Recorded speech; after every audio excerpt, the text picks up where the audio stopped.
Hi everyone, welcome to our drawing a portrait, a self-portrait in my case, in profile. There are some good resources online. There was a link to a website that shows you how to set up the two mirrors so that you could see yourself in profile in a mirror. And there is also a couple of passages in the textbook that address drawing a head in profile. For me personally, I have to say it's been a while since I've drawn my head in profile. So I'm out of practice. I'm going to start with just the simple shape as it suggests in the web link that I put into Blackboard. Now, I do have my paper horizontally oriented, and that's just because it fits in the video frame better. But really, if I were doing this for any other purpose besides this video, I probably would have it vertical. And you're probably going to want to have your paper oriented vertically as well. The only exception to that might be if you have some things in the background that are changing the overall composition that you desire. But for most purposes, a vertical orientation is probably going to be more appropriate here. So I'm going to try to start with just the circle. I'm drawing very light with a 2H pencil, partly because I am so out of practice. I don't have a lot of confidence that I'm going to do a good job with this drawing. This is the circle that's going to represent the back of my head, the sort of skull part of my head. And then I know that my other features are going to sort of come out here. I don't really like the size of that, so I feel already that I want to change it. I would like to make something bigger than that. I was enjoying looking at some of the portraits in the slideshow presentations, both the ones in profile and also the frontal ones. There was a portrait by Ingris that was frontal, and I just really liked the way that he handled it. I liked how it was so loose on the outside, and then he did do some shading and he got it a bit tighter once he started working in and being more confident in what he actually wanted. But generally, you could still see his measuring lines and you could still see how he started it very loose. And I liked that he didn't build everything up to the same exact pitch. I liked that the face was drawn to be very soft, but a lot of the details on the clothing of the figure were just really sketched in. So I have this general shape that's going to be my head in profile, and I'm probably going to make some changes to it. But I do know that that base of my skull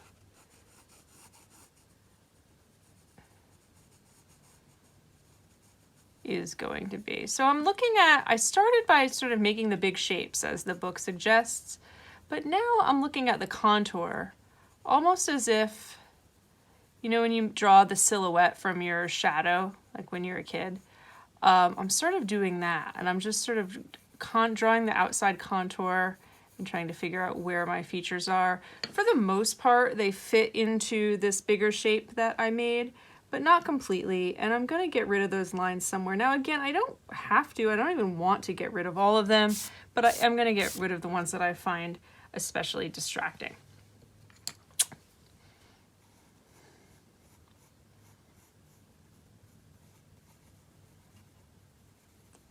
I have my glasses on.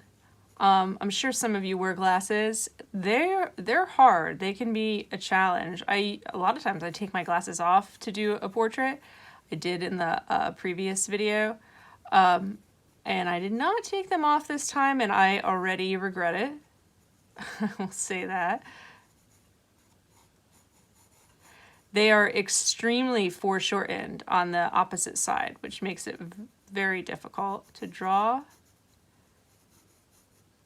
And then here I see my hair starting on the opposite side. So the part in my hair is sort of like up here, I think.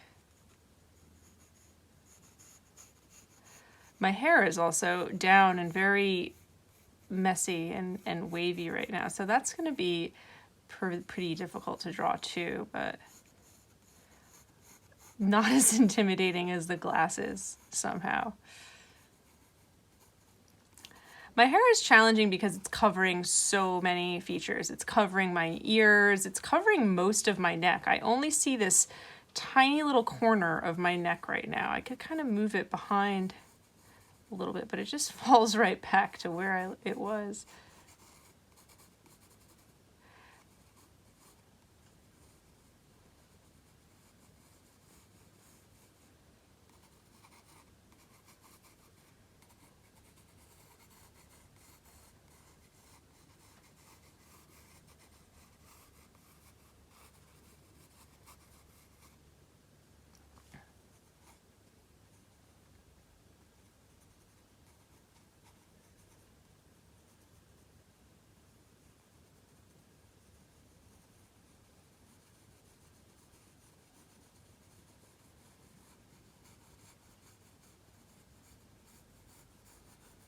And I actually think my hair is covering even more of my face than I initially planned for. So it's a very small corner. I think that might work proportionally. And now it's up to me how much I want to build up these specific details. I was really inspired by that English drawing, and I don't want to draw this drawing the same way that I drew the frontal portrait, where I really spent a lot of time shading. I think that it got a little tighter than I like to draw. This time I think I would like to keep it a little more gestural and a little bit more just sort of natural feeling. I don't really want to build up everything. I feel like that eyebrow is going to be too high if I put it right here. My glasses are blocking the front of it, so it's hard to say. And then right behind my eye is up here. So I think that, yeah, I do think that my glasses rest pretty far down in my nose. And I think that maybe what's going to have to happen here, can't really see anything through there, it's just a reflection. I think that what's going to have to happen here is that I'm going to make my head a bit taller. So all I'm going to do is I'm going to go here, and I'm just going to raise this to here. You can see those examples of that in some of the drawings that were in the unit presentations for this unit and for the previous unit. You could see examples of where artists had changed things. There was that other drawing that was last week that had the man with the hat on it, and you could see that initially he had placed the hat way up here and then he brought it down, and you could tell. So again, it's never bad to move something if you notice it. It's always better to move it and notice it than to just leave. First of all, you don't want to leave it if it's wrong. And then the other thing is that you don't need to go completely all out on erasing all of the evidence. Some people don't, if they have a wrong mark, they really want to erase it completely, and that's okay. But you don't have to. You could leave it. And if you see those examples, those are from the Metropolitan Museum's collection. They don't always erase it either. And these are, some of the greatest artists of all time. And they're not erasing all of the evidence of the fact that they may have mismeasured their first mark. It's okay. It happens.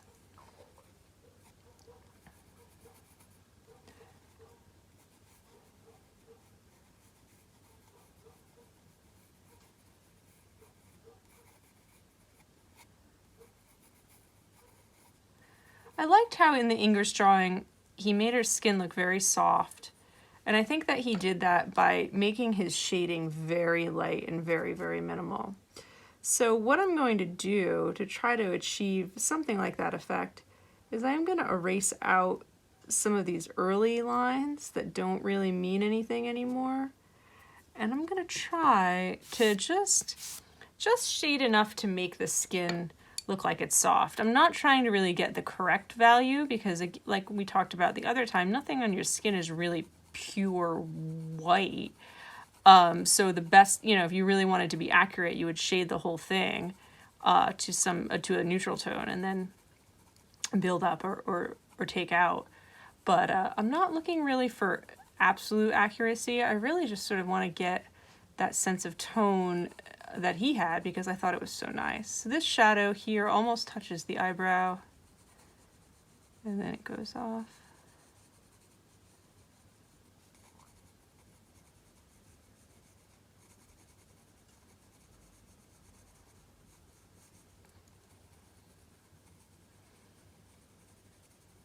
A bit of a shadow around my nose, not too much. My forehead.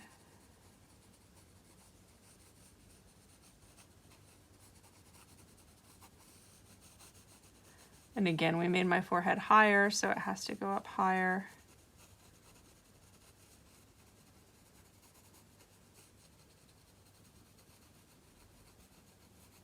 And I think this actually comes a little bit higher as well.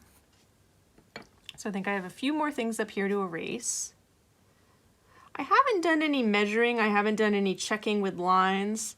And in this case, I actually don't think that I have to, but that doesn't mean that you won't have to. If you ever think that a measuring line will be helpful to your proportion, by all means, always feel free to include them because I do find that they tend to be pretty much 99% helpful.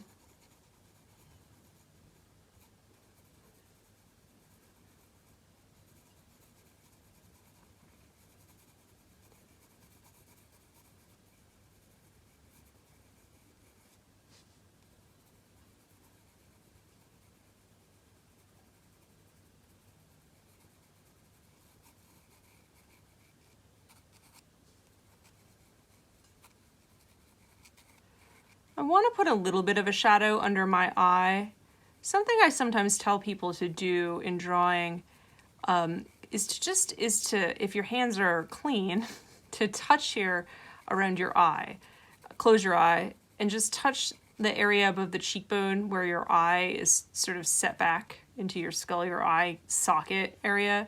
And if you touch it, you'll feel that that bone, it actually goes down pretty low into the face. So your eyes are sort of physically set back, I think farther than you even realize that they are.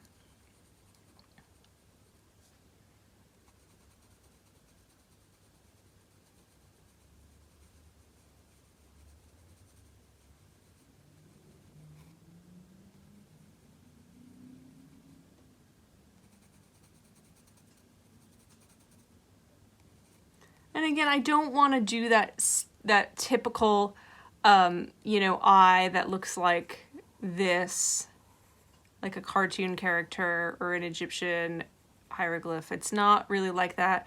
I'm happy with that eye, and it's just like 1, 2, 3 little patches of tone, and I like it. And I hope that I can have the sense at this point to just leave it alone because I really don't think that anything more should happen to it.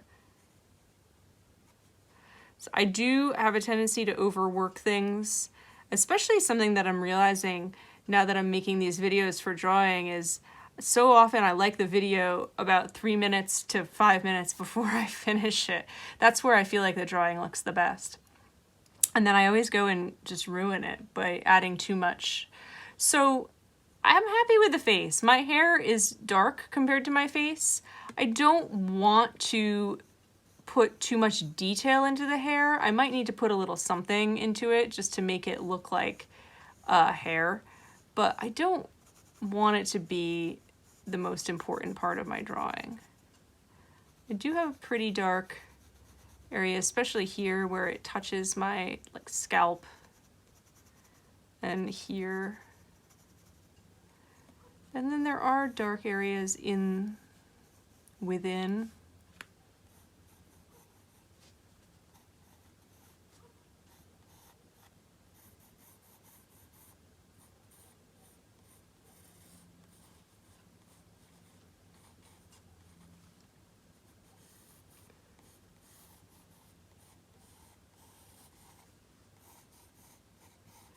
So you could spend forever drawing just your hair. I'm gonna try not to do that. I do have a little bit of it that comes out from the other side as well.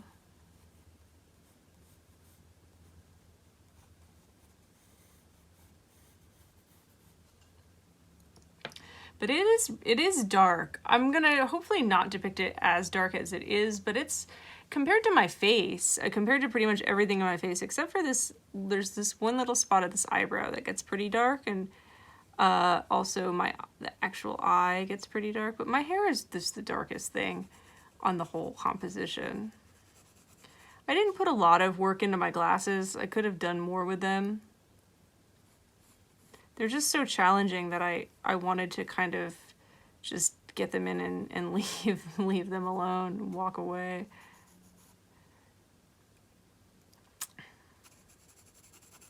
It's extremely foreshortened, which is something that we're learning about this week.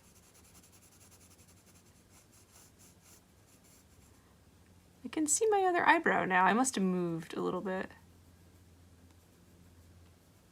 I wasn't able to see that before. You do move. That's something that you learn when you model for yourself or when your friends model for you, is that people move. And it's a bummer, but learning how to respond to that and learning how to adapt to that is just sort of part of the process. It happens.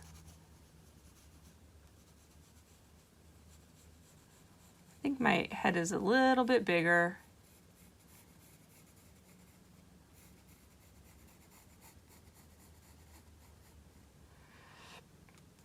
So what I was gonna do with the hair to start is to just put in a dark, medium dark basal tone here.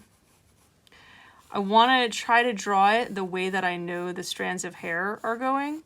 Not as if I'm drawing each strand of hair, but if I draw them going down and sort of flowing the way that my hair does, instead of going across or going straight or something, it'll just help them look better texturally. And also, I think it'll put me in a position where I can kind of stop if I want to. Again, with this drawing, I don't want to bring every detail up to I don't want to bring everything up to the same pitch or to the same level of finish. I want to leave some areas of it more loose and more sketchy. And you are allowed to do that. That's your decision when you make your drawing. Just make sure to be prepared to explain it. If somebody asks, if somebody says, "Did you mean to leave that?" You can say yes.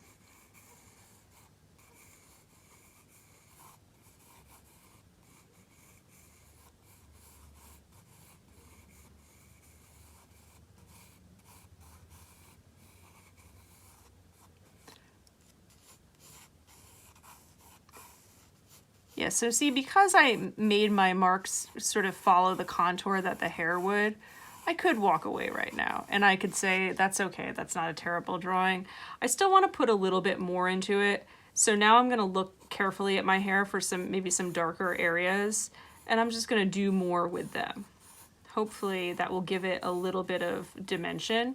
Hair can look flat, so you need to have a couple different tones in there. Sometimes all you need is a couple different tones and you don't need to go overboard.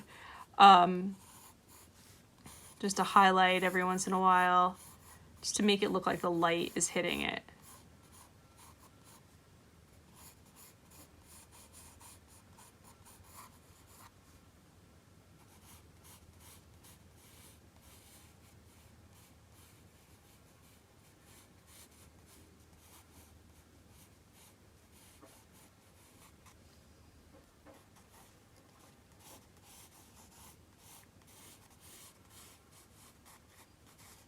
This might be a good reminder or a good inspiration for you when you're doing your own to put your hair up. It would be a lot easier if I just had my hair in a ponytail or a bun or something to draw than this. This is gonna be crazy.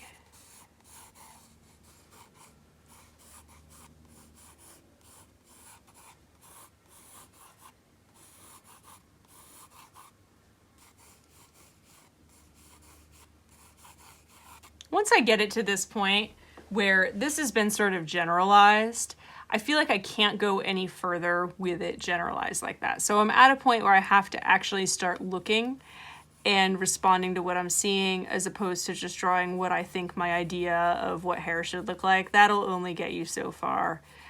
So now I have to start looking for actual patches of dark and light tone.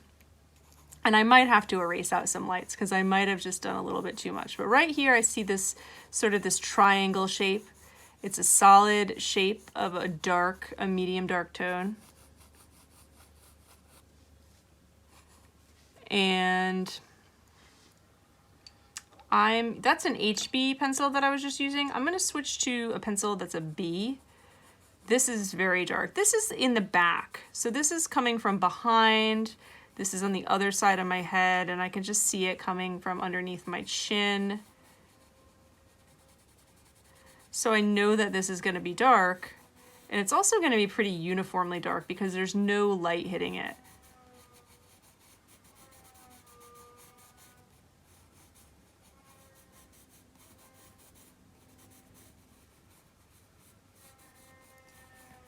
So there is that. Now I need to find some dark areas in here. There is sort of a light dark thing happening where there is, my hair is sort of wavy, and at this top kind of wave there's almost like a dark that goes all the way across.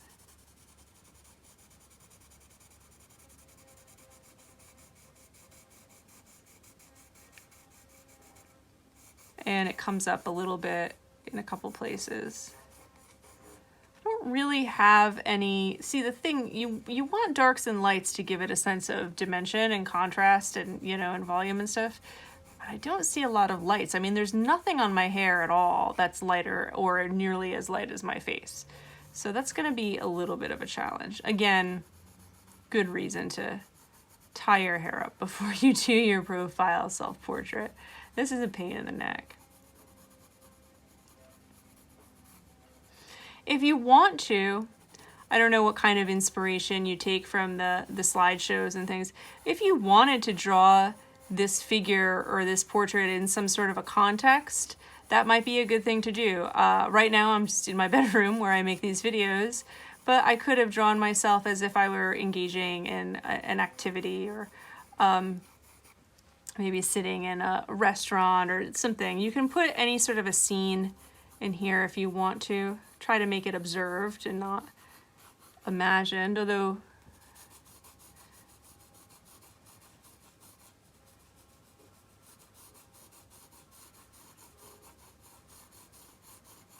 so it's starting to come together. It's starting to look sort of like hair.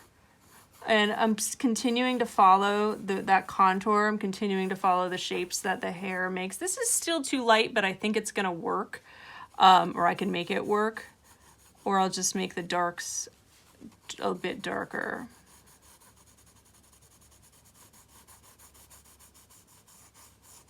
There was in the textbook a little bit about drawing hair and about drawing different textures. I don't think I assigned it, but you are welcome to go and read it. It was good, but what he was doing is pretty much just what I'm doing, is to, while you draw it, think about what it is shaped like, so that you have your lines are as if your lines are following the contour of what the thing is.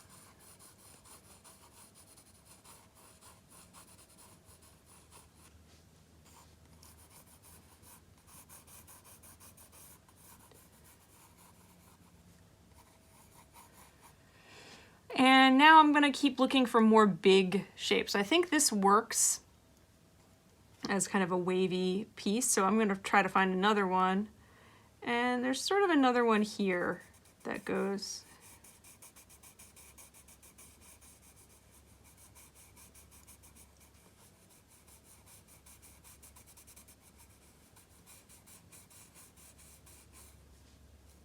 And I am going to also fill in this. Again, I don't want anything to be as light as my face and my hair. My hair is pretty dark.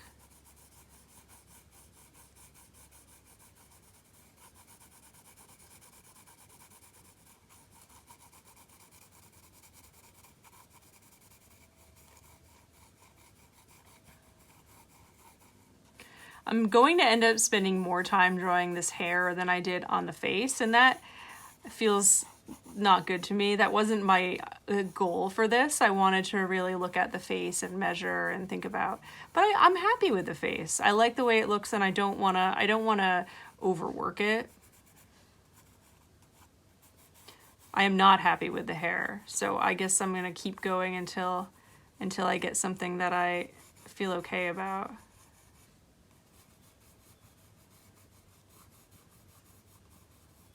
I also don't really want to be, as I am now, I don't really want to be this floating head. So I can see my shoulders here. I'm a little bit hunched over because I'm drawing, which is not good. My neck, it looks weird because you can't see much of my neck because it's so hidden by my hair. Let me see if I can define my neck a little bit more so that that can go into the other shoulder.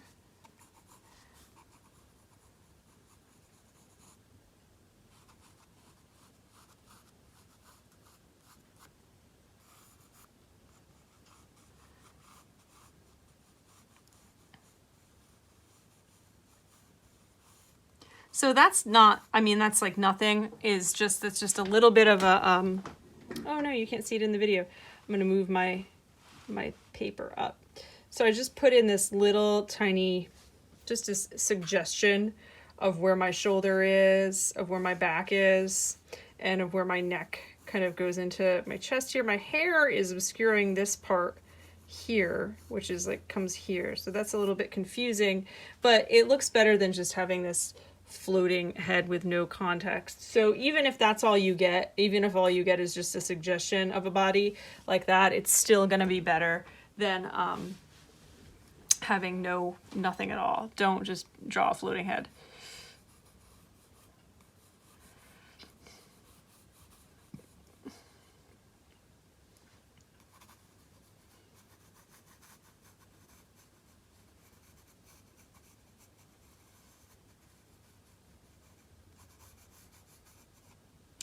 Okay, so I feel like if I shade this all,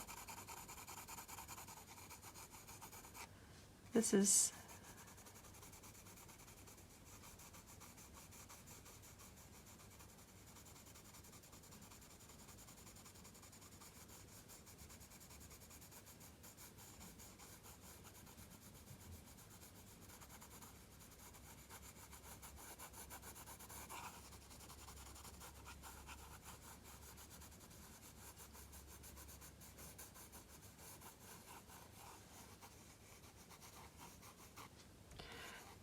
another thing that I don't like is where I made these darks here. See how they're so uniform? It's like they're so evenly spaced, and it's not really like that when you really look. So I'm just gonna draw in a few more to make it not look so even, because that doesn't look. It looks like I was just sort of drawing mindlessly, and maybe I was.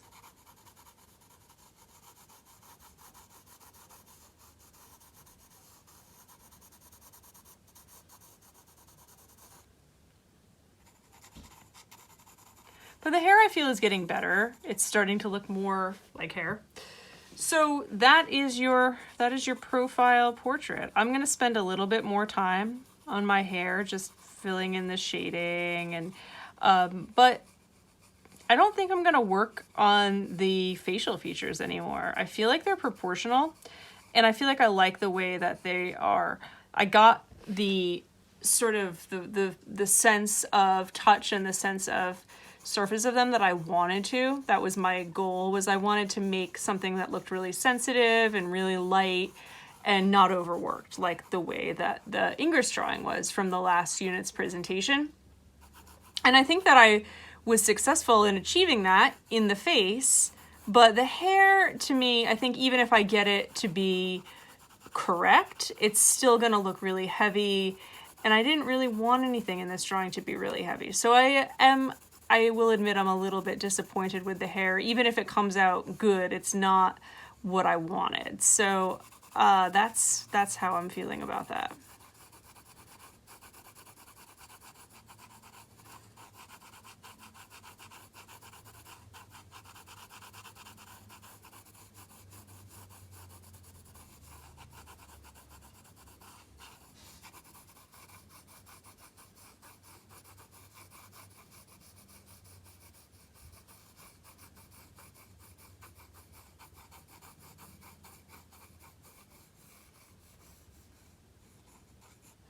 So let's see if this shoulder makes sense. It's starting to feel a little bit weird to me, like maybe I don't have good posture, so that might actually be correct, but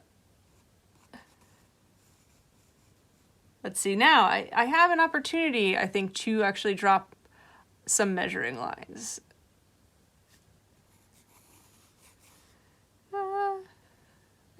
That might be right, actually. I think it's a little bit more.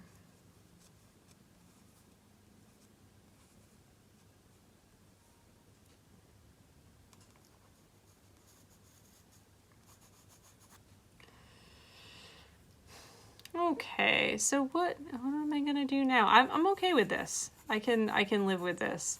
It's not exactly what I wanted, but I'm happy with parts of it, and hopefully you'll be happy with parts of yours too.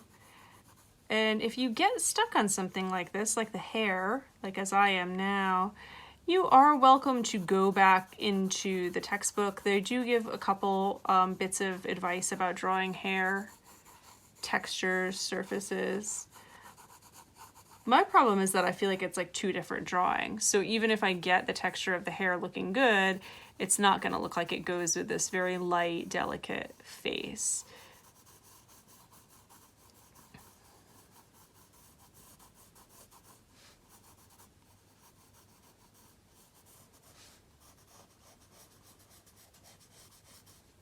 So I'm going to switch to my darkest pencil that I have, which is the 4B. And I'm going to go over this back part. This is not getting a lot of light on it, so this is all pretty well in shadow here.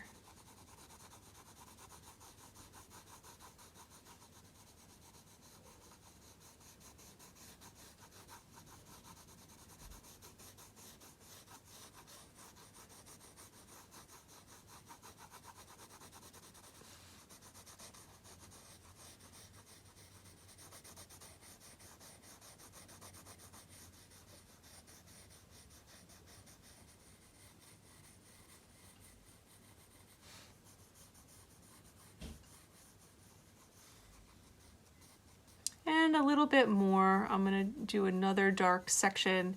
So I'm trying to think of things in terms of sections and not of, obviously not of drawing every single strand of hair, because that's impossible. So I'm trying to find shapes. If I can isolate a shape of a shadow or a dark or something in the hair, then that's what I'm going to do.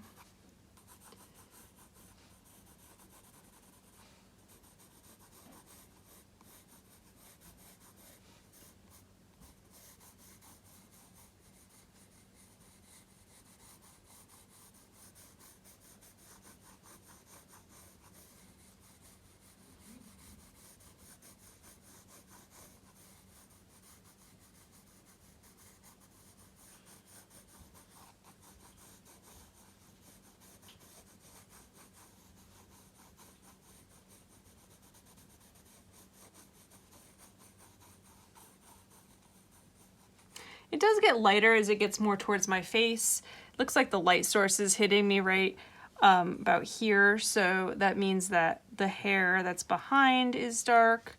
Then there's more of it here actually. So this is more of like a solid mass, and this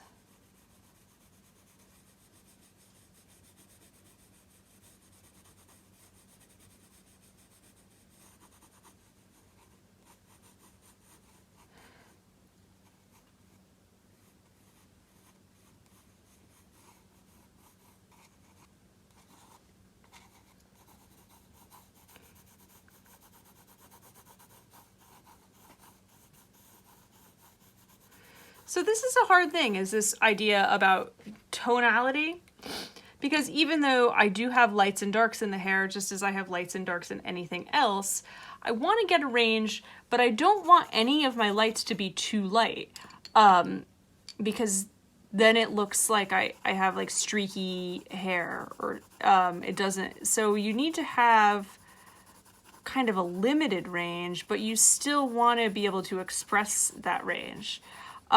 This is something that I deal with a lot in painting. I enjoy dealing with it in painting. In drawing, it feels a bit more tedious.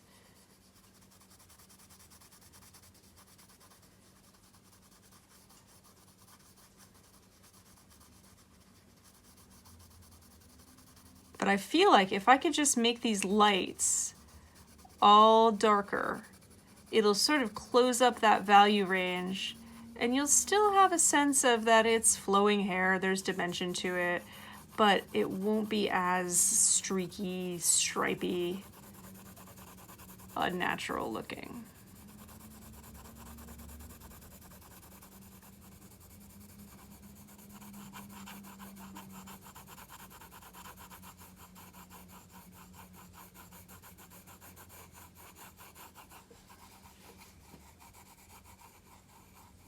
And I do have the lightest parts at the top. So the light parts at the top I feel can mostly stay. I'm gonna extend this dark a little bit to make it look more natural. And I'm actually going to erase out a couple lights in here. So you can do sort of a negative or a subtractive drawing by erasing out. The only thing with pencil is that it's a little bit harder. Subtractive drawings are a lot more fun to do with charcoal, but you can do them with pencil. They still work. But the thing that I'm doing is every time I make one mark with the eraser, and then right after I clean the eraser on my canvas tabletop. So notice I'm not going back and forth with the eraser, and I'm not using it more than just once. I'll just make one swipe with it and clean it off, and that I do every time. I definitely can see myself going overboard with this, so be careful. All right, so that is my self-portrait in profile. I'm actually happier with it than I thought I would be. I thought that was going in a very bad way at first, so it got better. Good luck, have fun, and I'll see you next time.